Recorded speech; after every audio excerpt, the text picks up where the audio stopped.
자, 지금 우리 한국 사회는 어떻게 보면 한 반년 정도일까요? 작년 하반기 이후부터 한국 사회가 거의 정치적 사회가 돼버렸죠. 최순실 사태, 이 세월호와 함께 이 사태는 우리 그 국민들의 일상을 바꿨다고 할 수 있어요.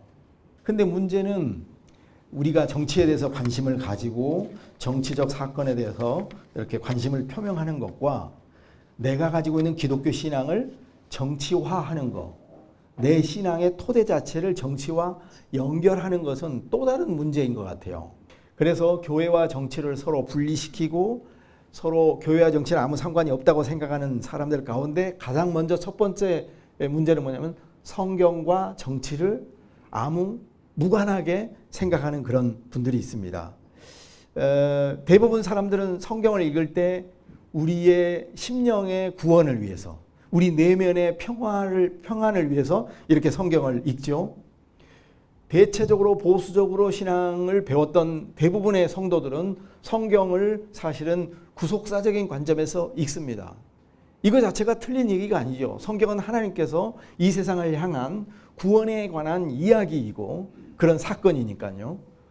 성경은 하나님께서 세상을 창조하셨고 타락한 이 세계를 예수 그리스도를 통해서 구원하셨다. 그리고 마지막 이 세계의 종말에 하나님께서 새로운 창조를 만드실 것이다. 라고 하는 게 성경의 전체적인 드라마인데 성경을 이렇게 구원의 관점에서만 읽기만 하고 성경을 현실과 아무 연관성이 없이 읽게 되는 이 부분에 우리가 또 문제가 있습니다. 많은 성도들이 성경을 이렇게 비정치적으로 정치와 상관없이 읽는 몇 가지 대표적인 성경 구절들이 있는 것 같아요. 그 중에 예를 들어서 이런 겁니다. 하나님 나라는 너희 볼 수 있게 임한 것이 아니다. 또 여기 있다 저기 있다 할 것이 아니다. 하나님 나라는 너희 안에 있느니라. 이렇게 말하면서 하나님 나라가 마치 현실 속에 이 세상 속에 임하는 나라가 아니라는 나라. 하나님 나라를 마치 심령 속에 임하는 구원받은 그 천국 백성들의 내면 안에서만 이루어지는 것이지 우리 현실의 이 나라에는 임하지 않는 것처럼 그렇게 생각한다는 거죠. 그러나 주기도에 뭐라고 돼 있죠? 당신의 나라가 임하옵소서 이렇게 기도하잖아요. 그러면 당신의 나라가 임하옵소서라고 하는 말은 어디에 임하라는 말이죠? 저 천국에서 임하라는 말이 아니죠. 바로 여기에 임해달라는 말이죠. 예수님의 주기도는 하늘에 계신 우리 아버지 이렇게 말하면서 하나님을 저 초월적인 이 세상과 상관이 없는 듯한 그런 저 높이 계신 지존하신 그 높이 계신 하나님인데 그 하나님의 뜻이 그리고 그 하나님의 생각과 그분의 통치가 이 땅 위에 임하도록 이렇게 기도하고 있습니다. 어쨌든 성경을 읽어보면 예수님은 분명히 하나님 나라가 가까이 왔다고 이렇게 말했습니다. 하나님 나라가 가까이 와 있기 때문에 그러면 어떻게 해야 됩니까? 모든 사람들은 하나님 나라의 새로운 질서가 도입했기 때문에 그 질서에 걸맞는 성품과 그 질서에 걸맞게 하나님 나라의 그 질서 속으로 우리 자신이 이렇게 들어가야 됩니다. 예수님은 오셔서 모든 사람들로 하여금 하나님 나라의 질서로 들어오도록 초청을 하신 겁니다. 들어오라는 거죠. 근데 들어오기 위해서는 뭐가 필요하죠? 회개가 필요합니다. 그냥 들어올 수 없는 거죠. 우리가 살아왔던 지금까지 모든 삶의 방식 이런 것들을 완전히 돌이켜서 전향을 해야 되고 그렇게 해야 되는 거죠. 그랬을 때 세례 요한이 천국 복음을 외쳤을 때 뭐라고 했죠? 사람들은 이렇게 세금을 너무 많이 징수하는 것에 대해서 회개해야 되고 옷 2벌 있는 자는 나눠야 되고 군인들은 사람들을 폭력으로 행사해서는 안 된다는 굉장히 구체적인 사회 윤리적인 그런 회개를 요구하고 있지 않습니까? 예수님 하나님 나라 복음을 선포하고 있을 때 예수님께 오셔서 삭개오는 뭐라 했냐면은 자기가 지금까지 세관원으로서 정해진 세금 이상을 포탈해서 부를 축적하고 그래서 자기 동족의 그 어떤 혈세를 빨아먹고 그것을 의지해서 이렇게 갑부가 된 이 경제적 죄를 회개를 한 겁니다. 그는 단지 주님 저의 마음이 죄를 지었습니다. 제가 이렇게 마음속에 너무나도 이렇게 음란한 생각을 많이 하고 있고 불손한 생각을 많이 하고 있습니다. 시기와 질투가 너무 많습니다. 이렇게 말하지 않고요. 자기가 저질렀던 굉장히 경제적인 어떤 구조학에 물든 그 죄를 회개했습니다. 그때 예수님 말하기를 이 집의 구원이 이르렀도다 이렇게 말씀하지 않았습니까? 구원이란 단지 우리 마음속에 죄를 고백하는 것뿐만 아니라 우리가 이 사회 속에 연루된 이 사회의 그물망 안에 이렇게 알게 모르게 연루된 이런 구조학에 물든 죄를 돌이켜야만 되는 것이죠. 기독교가 말하는 신앙은 절대 심령의 종교나 내면의 종교나 내면 질서를 이렇게 정돈하고 내면 질서가 성장되는 그런 어떤 종교라고 생각하는 것은 대단히 위험하다고 생각이 됩니다. 우리가 기독교 신앙을 정치와 연관시키지 못하는 중요한 이유 중에 하나가 신앙을 자꾸 우리 사회, 정치, 경제, 문화, 제도와 아무 상관이 없다고 이렇게 말해버린 여기에 있습니다. 그 이유는 자꾸 뭐가 있냐면은 몇 가지 요인이 있습니다. 그것은 기독교 신앙을 자꾸 심리화하는 것입니다. 심리화하는 거죠. 그래서 예수를 믿으면 그러니까 기독교 신앙을 자꾸 자기 긍정의 심리학 이런 방식으로 한단 말이죠. 그래서 이렇게 사람들이 예수를 교회에 오면 예배 드릴 때 당신은 훌륭한 사람이다. 좋은 사람입니다. 당신은 참 축복받을 사람이다. 이렇게 이제 격려를 하는 그런 자기 긍정의 심리학 이런 것을 복음으로 이렇게 채색시켜서 우리에게 전달해 줬어요. 그러니까 기독교인들이 정치에 대해서 관심을 갖지 않는 이유 중에 하나가 있다면 그건 뭐냐면은 어떤 분들은 기독교를 자꾸 이원론적인 종교로 생각하는 거예요. 정치와 상관이 없다. 경제와 문화와 삶과 제도와 기독교는 상관이 없다. 이렇게 생각하거나 두 번째는 너무 또 이 세속적인 어떤 관심에 깊이 물들어 있는 이런 신앙이 있는 거죠. 그러니까 두 가지 극단이 있는 겁니다. 하나는 너무 세속주의화된 복음, 너무 세속주의적으로 물들어 버린 그런 기독교 신앙. 아니면 너무 세상과 차단하고 세상과 단절하고 분리하고 세상으로부터 도피하려는 그런 도피주의 종교, 도피적인 신앙, 분리주의적인 이런 신앙, 이런 기독교가 또한 우리로 하여금 정치에 대해서 관심을 갖지 못하게 되는 그런 이유라고도 이렇게 말할 수가 있습니다. 그런데 이제 이런 현상이 있어요. 아무래도 짧은 시간에 이런 설명을 하다 보니까 제가 조금 이렇게 두서없이 말씀드리는 것도 있는 것 같은데 과거의 패러다임은 과거의 우리 한국 개신교는 한국 기독교는 주로 세상과 교회를 세상과 신앙을 분리하고 차단하고 이렇게 나누는 방식으로 이렇게 했어요. 그래서 이전 시대의 한국 기독교는 말하자면 이원론적 기독교라고 이렇게 특징 지을 수가 있겠습니다. 그렇죠? 자, 신앙이란 뭐냐? 크리스찬이란 뭐냐? 술, 담배 피지 않고 이 세상 죄에 물들지 아니하고 우리 자신을 이렇게 정결하게 가는 거다. 그리고 우리의 모든 생각과 모든 것을 교회 안으로 이렇게 투입시켜서 정결한 삶을 살면 되는 거다. 라고 이렇게 생각했다는 거예요. 이게 바로 이원론적 신앙이었어요. 근데 오늘의 기독교는 이원론이 통하지 않는 거죠. 이원론적 패러다임이 우리의 사고 체계 안에 이제 들어오지 않고 기독교 신앙은 이미 깊숙이 어디로 들어가 있습니까? 세상 속으로, 세속 속으로 물질주의화 돼버렸어요.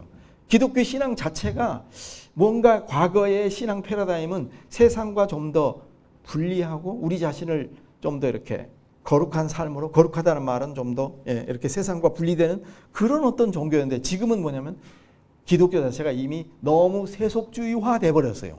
그래서 이거를 정치와 연결시켜도 마찬가지 결론이 나옵니다.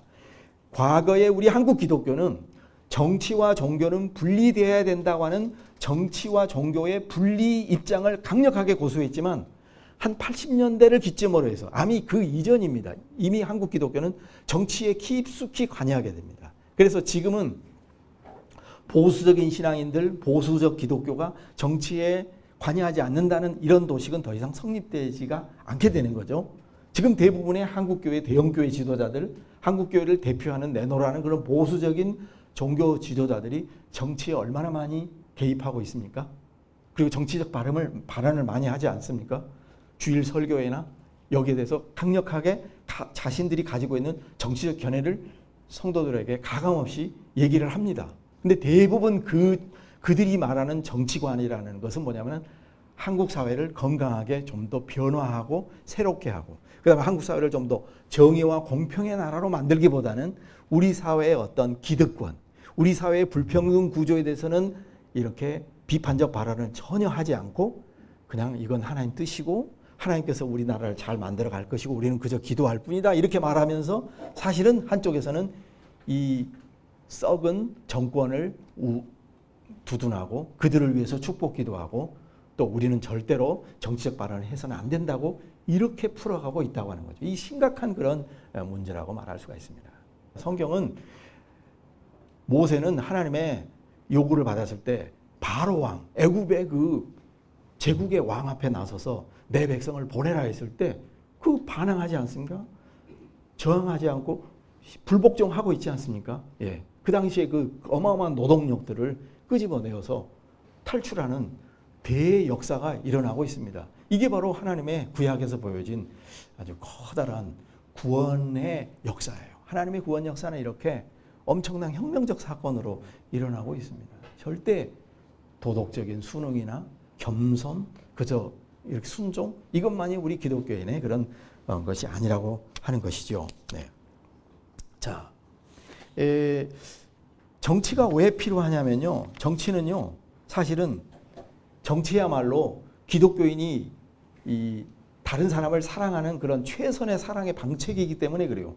정치를 이렇게 협의적인 맥락으로 볼 때는 어떤 정권을 획득하는 것으로 이렇게 보는데 정치의 기능은 사실은 내가 어떤 사람에 대해서 개인적인 자발적인 자선이나 구제나 이런 활동으로는 미칠 수 없는 그런 어떤 그 사랑을 정치화시킬 수 있는 그런 방식이죠. 사랑을 좀 더 효과적으로 발휘할 수 있는 것이 바로 정치가 될 수가 있습니다.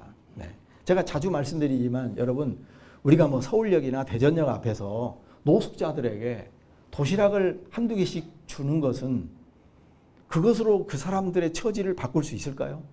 바꿀 수 없어요. 그건 어떻게 보면 나의 어떤 그 불편한 마음을 잠시 위안을 주는 그런 도구가 될 수 있을지도 몰라요. 근데 그들에게 인간답게 살 수 있도록 정부가 최소한의 거주 공간을 마련해 주거나 그들에게 기본소득 같은 거 있죠. 뭐 예를 들어서 어떤 분 같은 경우는 이거 상대적이겠습니다만 뭐 월 100만 원씩을 준다거나 뭐 최소한 뭐 아니면 80만 원 정도라도 준다면 그 혼자 살고 있는 노숙자들의 삶이 엄청나게 바뀌어질 거예요. 근데 이걸 누가 할 수 있죠? 무엇이 할 수 있죠? 정치가 할 수 있잖아요. 정치가 입법을 통해서 좋은 법안을 만들면 순식간에 많은 사람에게 큰 예수 그리스도의 사랑을 보일 수가 있습니다. 우리가 그저 띠를 두르고 뭐 급식 활동을 하고 이렇게 하는 것만이 사랑의 실천 방식이 아니라 정치적 사랑이라는 게 있다고 하는 거죠. 자, 많은 크리스찬들이 또 많은 교회 목사님들이 교회는 정치와 상관이 없다. 교회는 정치에 개입해서 안 된다. 이렇게 말하는 이유 중에 하나가 여기에 있습니다. 그건 뭐냐면은 교회의 본질적 사명은 영혼을 구원하는 데 있다. 죽어가는 심령들을 예수 그리스도의 복음을 던져주고 그들의 변화받아 중생해서 하나님 천국 들어가게 하는 데 있다. 이렇게 말하고 있습니다. 틀린 얘기는 아닙니다. 그런데 사실은 교회가 관심해야 될 대상은 영혼에 대한 관심이 아닙니다.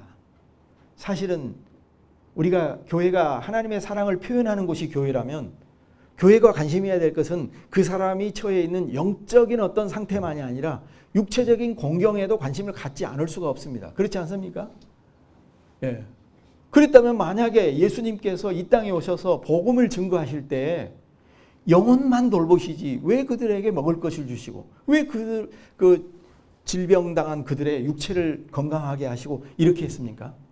예수님이 선포한 복음의 내용, 하나님 나라의 내용, 하나님 나라가 관여해야 될 것은 인간의 영혼의 문제만 아니라 육체의 질병과 그리고 예수님께서는 치유받은 자에게 제사장에게 내 몸을 보이고 하라고 이렇게 말했잖아요. 사회적 관계를 회복하는 것입니다. 사회적 차원까지 연결되어 있습니다.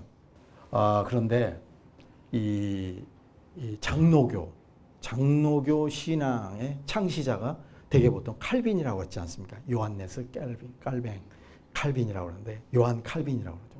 이 칼빈에게서 이제 나온 그 운동을 켈빈주의라고 이렇게 켈비니즘 이렇게 말합니다. 그 다음에 이게 이제 켈빈주의는 각 민족과 국가를 향해서 이렇게 퍼져나가게 되는데요. 특히 네덜란드라는 곳에서 칼빈주의가 이렇게 융성을 하게 되었답니다. 근데 한 18세기에서 19세기 사이에 네덜란드에서 칼빈주의가 새롭게 움직여지게 되는데 이거를 네오 켈비니즘이라고 이렇게 한다고 합니다. 이거를 신칼빈주의라고 그러죠. 그러니까 칼빈주의를 새롭게 좀 부흥하는, 현대화하는 그런 운동이라는데 이 운동의 주찬자가 바로 아브라함 카이퍼라고 이렇게 한다고 합니다. 근데 이 사람은 신학자이면서 그 다음에 또 대학을 세웠어요. 자유대학이라는 곳을 세웠습니다. 그 다음에 또 이 사람은 수상을 지냈습니다. 아브라함 카이퍼가 수상을 지내서 소위 반혁명당이라는 그런 당을 만들었는데, 그래서 아브라함 카이퍼 하면은 칼빈주의자로서 기독교 정치를 구현한 사람으로 그렇게 각인이 되어 있습니다. 그런데 그러니까 제가 드린 말씀은 뭐냐면은 우리가 보수적인 신앙을 가지고 있다고 해서 정치에 무관하고 그럴 필요가 없다는 거죠. 이 지금 제가 잠깐 말씀드린 이 아브라함 카이퍼는 그야말로 칼빈의 신앙 사상의 토대를 둔 그런 학자예요. 이 사람은 인간의 전적 타락도 믿고 예수 그리스도의 십자가의 구속이라든가 이런 걸 다 고백을 하지만, 그러나 기독교를, 칼빈주의를 새롭게 좀 펼치려고 했던 그런 사람입니다. 이 사람이 했던 유명한 말 중에 하나가 있는데 그건 뭐냐면은 이 땅에 어떤 곳이라도 단 한 치라도 이것이 내 것이다라고 할 수 있는 것이 없다는 거죠. 무슨 말이냐면 온 세상은 모두 다 그리스도가 통치하신다라고 하는 거죠. 그러므로 이 전제가 왜 중요하냐면 정치도 주님이 다스려야 된다는 거죠. 경제도 주님이 다스려야 된다는 거죠. 문화도 주님이 다스려야 된다. 이런 거죠. 그래서 그리스도께서 온 세상을 통치하신다. 이 단순한 사상이에요. 그래서 기독교는 단지 개인의 구원을 지향하는 그런 종교가 아니라는 겁니다. 여기서 추구하는 것 중에 하나가 뭐냐면 두 가지, 한 세 가지 정도 내용이 있어요. 이거 잠깐 얘기하고 마무리를 하려고 합니다. 첫째는요, 일반 은총에 대한 생각을 하는 겁니다. 일반 은총. 여러분 혹시 들어보셨어요? 일반 은총의 반대말이 뭘까요? 특별 은총이죠. 특별 은총이란, 저는 조리신학자니까 이런 식으로밖에 얘기를 못해요. 특별 은총이란 뭐냐면은 이 세상에 무수히 많은 사람인데 하나님께서 나를 은혜롭게 여겨서 나에게 예수 그리스도를 통해서 구원의 은혜를 주시는 것, 이게 특별 은총이라는 말이죠. 일반 은총은 뭘까요? 이거는요, 믿는 사람이나 불신자나 신자나 그리스도인이나 넌 크리스찬 모두에게 골고루 베푸시는 그런 하나님의 은혜라는 거죠. 하나님은 너무나도 너그러우신 분이라서, 우리가 은혜롭다라는 이 그레이셔스라는 이 말은 너그럽다는 그런 말도 되잖아요. 그래서 하나님은 악인에게도 너그러우시니라 이런 말씀이 있잖아요. 그래서 기독교인들이 배타적으로 사고하는 것은 우리만 이렇게 생각하는, 이건 하나님 성경에 가까운 그런 사고가 아니라고 생각해요. 일반 은총을 강조를 한 거예요. 따라서 이게 무슨 말이냐면 기독교인들은 이 땅을 살아가면서 믿지 않는 사람들과도 선한 정부와 선한 나라와 이거를 세울 수 있는 그런 근거를 마련해 주고 있는 것이죠. 일반 은총을 믿기 때문에 우리는 국가에서 일하는 것도, 국가의 일에 관여하는 것도, 또 불신자들과 함께 섞어 사는 것도 이게 하나님 뜻이라고 하는 거죠. 두 번째는 문화 명령입니다. 문화 소명이라고 부르죠. 무슨 말이죠? 우리에게는 예수를 믿으라고 복음을 전도하는 복음 전도의 명령만 주신 게 아니라 창세기 1장 28절에 있는 것처럼 이 세상을 가꾸고 다스리고 그런 거죠. 문화 명령은요, 이거는 우리가 이 세상에서 공부하는 일, 정치에 참여하는 일, 휴가를 즐기는 일, 가정을 꾸리는 일, 경제적 활동하는 일, 이 모든 일이 전부 다 문화 명령입니다. 이건 본래 문화 소명이에요. 그러니까 하나님의 우리의 부르심은 꼭 목사로, 선교사로, 복음 전도자로 부르신 것이 아니라 우리가 일반 직장인으로, 정치인으로 정치적 활동하는, 이것도 전부 다 하나님의 부르심이라고 하는 거죠. 세 번째는 영역 주권이라는 것이 있는데 무슨 뜻이냐면, 여러분, 영역이라는 말은 스피어라는 말이잖아요. 자, 이 세상에는 정치라는 영역이 있고 경제라는 영역이 있고 예술이라는 영역이 있죠. 근데 하나님께서는 모든 영역을 그의 뜻대로 창조하셨다는 거죠. 근데 하나님께서는 각각의 영역은 고유의 법칙에 따라서 운영되도록 이렇게 창조했다는 거죠. 정치라는 영역은요, 정치라는 고유한 어떤 어떤 규칙이 있다는 거죠. 그런데 정치라는 영역을 종교가 그 영역에 와서 침해를 해서는 안 된다는 거예요. 또 정치가 종교의 영역을 침해해서는 안 된다는 거예요. 모든 각각의 영역은 고유한 영역의 주권이 있다고 하는 거죠.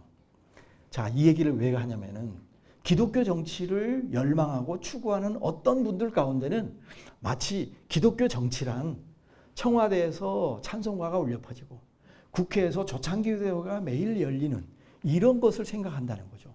마치 기독교 정치란 기독교인들이 다수를 점하고 기독교가 마치 이 사회와 국가의 어떤 권세를, 정치 권력을 다 장악하는 것을 의미한다고 생각하는데 그게 아니라는 거죠.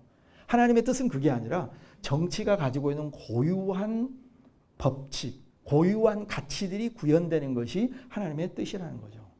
비록 어떤 특정한 정치인이 기독교인이 아니라고 해도 캐토릭 교인이거나 무신론자 하더라도 혹시 그 사람이 동성애자라 하더라도 말이죠.